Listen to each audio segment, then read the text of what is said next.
Доброго ранку. Зараз буду спілкуватись з учасницею дитячого Євробачення 2018 від України Дарінкою Красновецькою, яку дуже добре знаю, бо ми разом були у Мінську з тобою, бо ми разом з тобою готувались до цього історичного фіналу для тебе, де й для мене, якщо чесно кажучи, також. Привіт!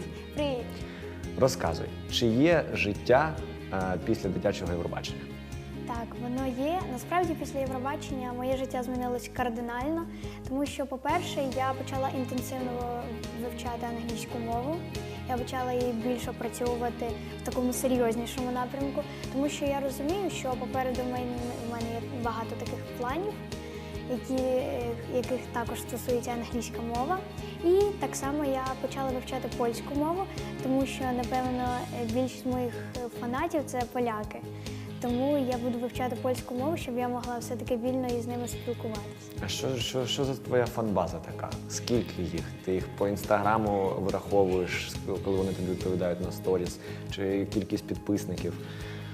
Ну, насправді, якщо чесно, якщо вирахувати всіх моїх фанатів, то більшу кількість складають саме поляки. Я не знаю чому, але у них ще бувають такі досить цікаві питання. Який в тебе колір очей, який у тебе ріст?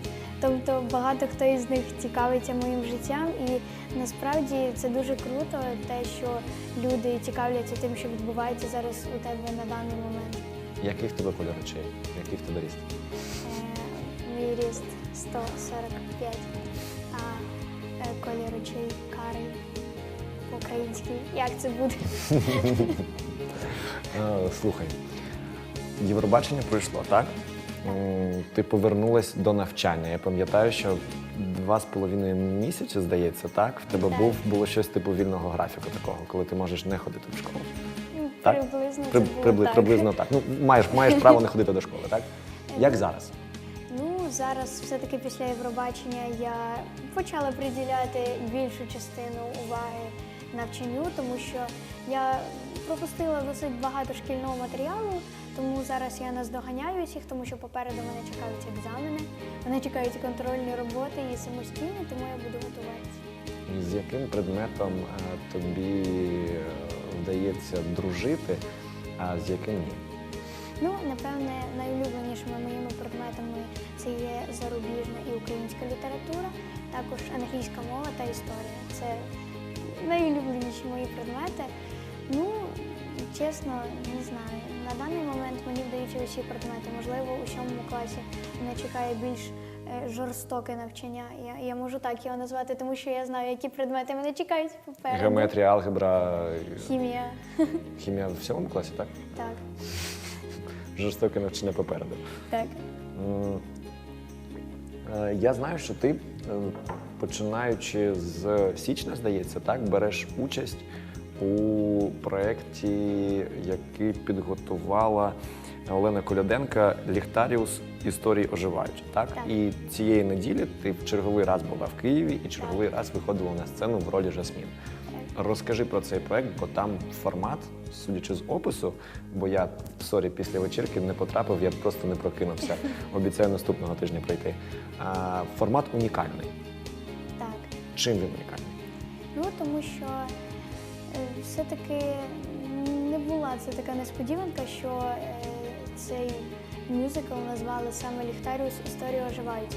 Тому що там оживають герої із найпопулярніших мультфільмів Діснею, і не тільки. Це «Принцеса Жаба», «Аладдін», тобто це багато різноманітних мультфільмів, також «Король Лев».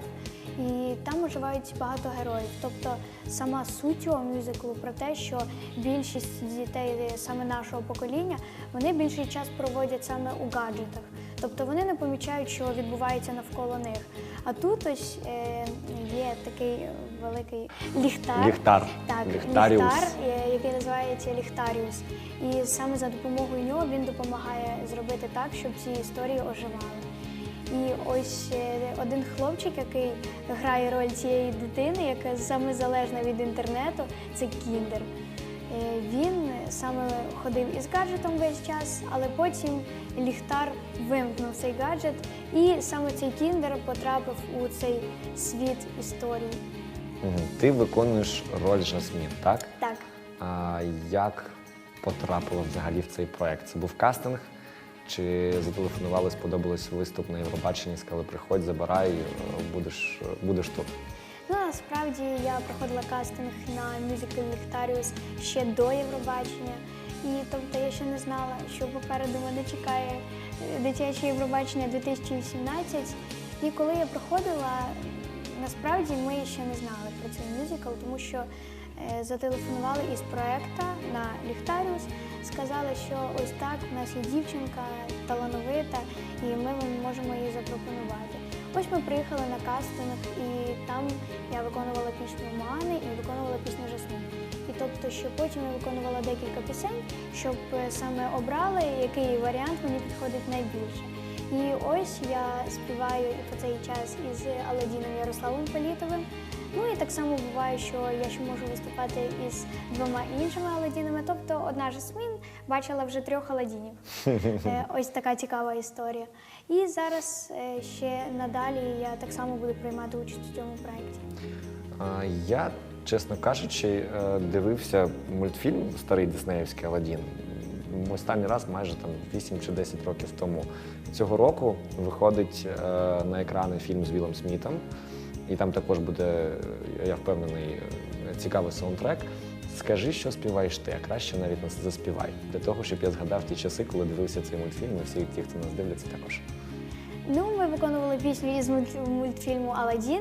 Тобто це, якщо хтось запам'ятав цей момент, це момент, коли Аладдін і Жасмін летіли на коврі літаку, пролітали Багдад, пролітали багато різних башт, тобто ось таке. Ну я можу, а вже ж виконати ж Давай, я хочу пісню. згадати і пролетіти над Багдадом. Нове життя, яскравих вражень буревій, і серце так тремтить в цю дивну мить, бо ми удвох відкрили світ новий. Клас. Я потрошку став згадувати, як воно було. Також ти цього тижня виступала на Кубку Дерюгіної. Так. Там підготували, скільки сердечок було позаду тебе? Бо я намагався порахувати по фоточці в Інстаграмі і збився там вже на 31-шу. Ой, насправді і гімнастик, дівчат було досить багато. І навіть я сама була не в змозі дорахувати усі ті кульки, сердечки, але мені насправді дуже сподобалась постановка, не дивлячись, що було дуже мало часу, щоб підготувати цей номер. Це насправді виглядало дуже круто, я в цьому впевнена. Ну, насправді я дякую тим людям, які доклали свою таку велику частину у цей номер, тому що, як я вже казала, що не дивлячись на такий короткий проміжок часу, зробити такий чудовий номер – це насправді досить велике досягнення. Давай про музику. Ти стала відома на всю Європу піснею «Say Love».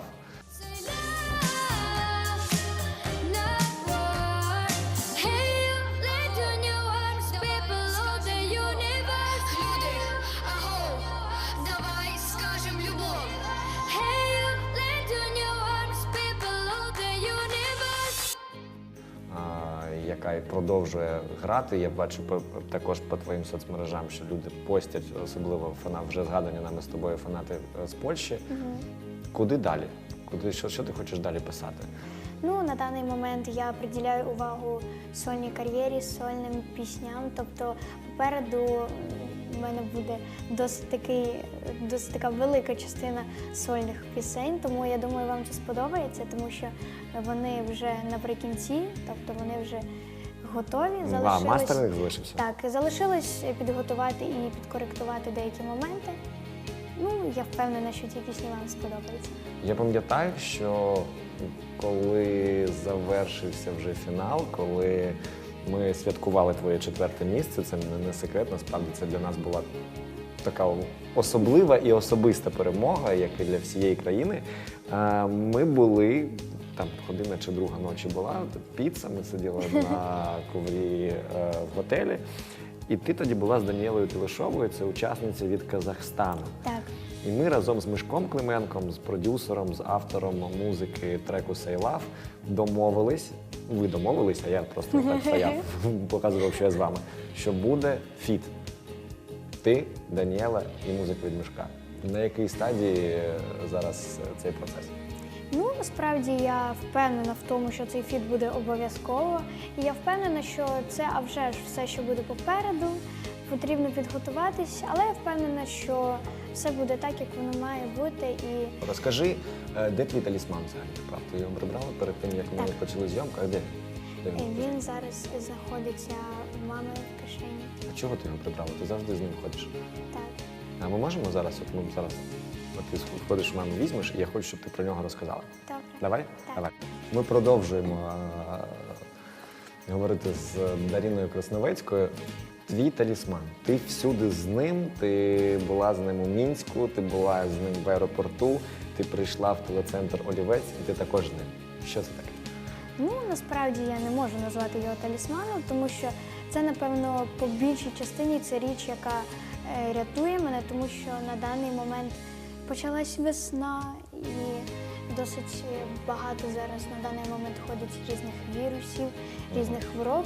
І тому ця річ називається блокатор вірусу, і її потрібно носити завжди. Тобто, коли ти ходиш в якісь людні місця, там, наприклад, метро, школа або якісь торгівельні центри, тобто потрібно завжди його носити при собі. Я думав, що це для того, щоб повітря було трошки приємніше для тебе. Ні. Євробачення. Ситуація з Євробаченням 2019. Я тобі, як учасниця дитячого Євробачення, хочу поставити це питання. Як тобі ситуація з Марув? Ти вважаєш правильним те, що цьогоріч від України ніхто не поїхав на пісенний конкурс? Ну, якщо чесно, я як дитина я не можу тобто, судити співачку Марув, тому що... Я не прошу тебе судити. Ти просто скажи, як ти думаєш, чи це ок, що сталося взагалі в цілому ситуація з Євробаченням, яку ми обговорювали вся країна? Ну, дивлячись на те, що багато таких бурних ситуацій відбулось, тобто на нацвідборі Євробачення 2019, але ну, насправді це життя і буває багато різних ось таких ситуацій. Ну, насправді, якщо так потрібно було бути, воно так сталося. І я впевнена, що у Марув вона вже така співачка, яка вже зробила багато прогресу у цьому світі, тобто її музика вже прогриміла майже не на весь світ. Ну, не знаю навіть, що можна відповісти на це питання. Ну, скажуть, що я розпитую дитину на серйозні політичні теми, як ото Скрипін влаштував анімалії допити. Ну, я тобі допити влаштовувати не буду. Я тобі дуже дякую за те, що ти прийшла сьогодні на інтерв'ю. Я бажаю тобі успіхів, я чекаю Дякую. нового альбома. І я сподіваюся, що ми рочків так через 15 з тобою разом поїдемо на доросле Євробачення. Все можливо. Па-па, дякую тобі. Дякую.